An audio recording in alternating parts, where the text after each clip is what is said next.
आगामी स्थानिक स्वराज्य संस्थांच्या निवडणुकांची चाहूल लागताच कल्याण डोंबिवलीमधल्या राजकीय वातावरणामध्ये आता वेगळेच रंग चढल्याचं दिसतंय। विरोधी पक्षातले प्रभावशाली नेते आणि पदाधिकाऱ्यांसह एकमेकांच्या पक्षातल्या बड्या नेत्यांना सुद्धा आपल्या पक्षात आणण्यासाठी भाजप आणि शिवसेना या महायुतीतल्याच दोन पक्षांमध्ये जोरदार रस्सीखेच सध्या सुरू आहे। यावरनं या दोन पक्षांमध्ये नाराजी नाट्य रंगल्याचा देखील सातत्याने आरोप होतोय। या संदर्भातला एक प्रकार आज देखील घडल्याचं पाहायला मिळतंय। काय नेमकं घडलंय पाहूया।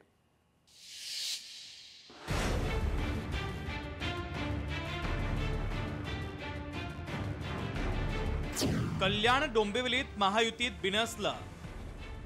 महेश पाटील यांची भारतीय जनता पक्षात घरवापसी। भाजपात जोरदार इनकमिंगचा धडाका। भाजपच्या खेळीवर शिवसेनेची नाराजी। कल्याण डोंबिवलीत भाजपमध्ये इनकमिंगचा धडाका सुरू आहे। भाजपनं आपल्या महायुतीमधील मित्रपक्ष शिवसेनेलाच मोठा धक्का दिलाय। कल्याण ग्रामीण भागातील मोठं प्रस्थ आणि पूर्वाश्रमीचे भाजपचे पदाधिकारी महेश पाटील यांनी भाजपमध्ये घरवापसी करत एकच खळबळ उडवलेली आहे। जो माझ्या मुलाला मारण्याचा प्रयत्न केला, मला मारण्याचा त्यांनी सुपारी दिली, त्या वंडारा पाटीलला तुम्ही कधी अरेस्ट करणार? तर त्यांनी मला स्पष्टपणे सांगितलं की आम्ही त्यांना अटक करू शकत नाही, आमच्यावरती खूप प्रेशर आहे। सांगितलं कोणाचं प्रेशर ते तर सांगा।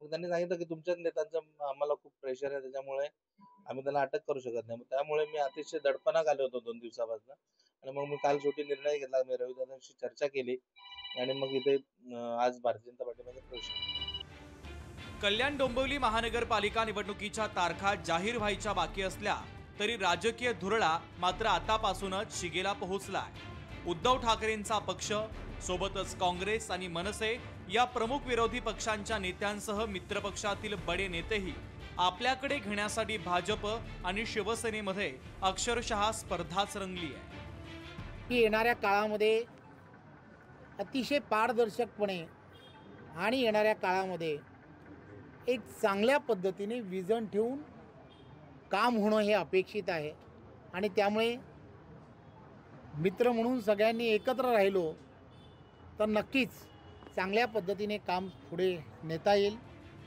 भारतीय जनता पक्षानं शिवसेनेच्या पदाधिकाऱ्यांना पक्षात प्रवेश दिल्यानंतर शिवसैनिक चांगलेच आक्रमक झाले। भाजपच्या या फोडाफोडीच्या राजकारणावर तीव्र संताप व्यक्त करण्यात आला। एक नंबर असलेल्या पक्षानं फोडाफोडीचं राजकारण करू नये असा सल्ला शिवसेनेचे आमदार राजेश मोरेंनी दिला। तर भाजपच्या या पक्षप्रवेशाचा शिवसेना उपजिल्हा प्रमुख राजेश कदम यांनी चांगलाच समाचार घेतला आहे। फोडाफोडीचं राजकारण एक नंबर असलेल्या पक्षांनी करू नये। खरं तर मग त्यांना वाटत असेल की आपले काही पदाधिकारी फोडून या कल्याण डोंबिवली महानगरपालिकेवर आपला महापौर बसवावा। पण तुम्हाला आम्ही सांगू इच्छितो, मी एक आमदार म्हणून, की या कल्याण डोंबिवली महानगरपालिकेवर शिवसेनेची प्रचंड मोठी ताकद आहे। या कल्याण डोंबिवली महानगरपालिकेवर महायुतीचाच भगवा झेंडा फडकेल। जिल्हा प्रमुख म्हणत होते हा जगातला मोठा पक्ष आहे, इथे आमच्या इथे 11 कोटी कार्यकर्ते आहे आणि स्थानिक लेवलला 8-10 हजार कार्यकर्ते आहेत। अरे मग एवढे आहेत, मग तुमचे प्रदेश अध्यक्ष दारोदारी येता का दोघांच्या घेऊन का फिरतात? काय ही वेळ आली आहे जगातल्या मोठ्या पक्षाच्या प्रदेश अध्यक्षावर?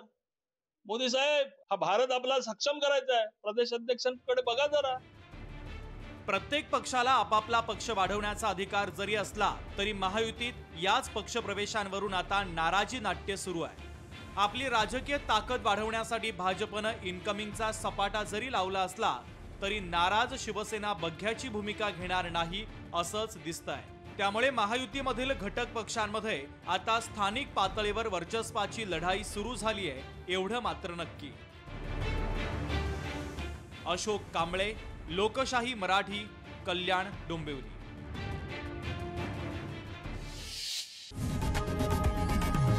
लोकशाही मराठी ऐका, पहा, जागरूक रहा।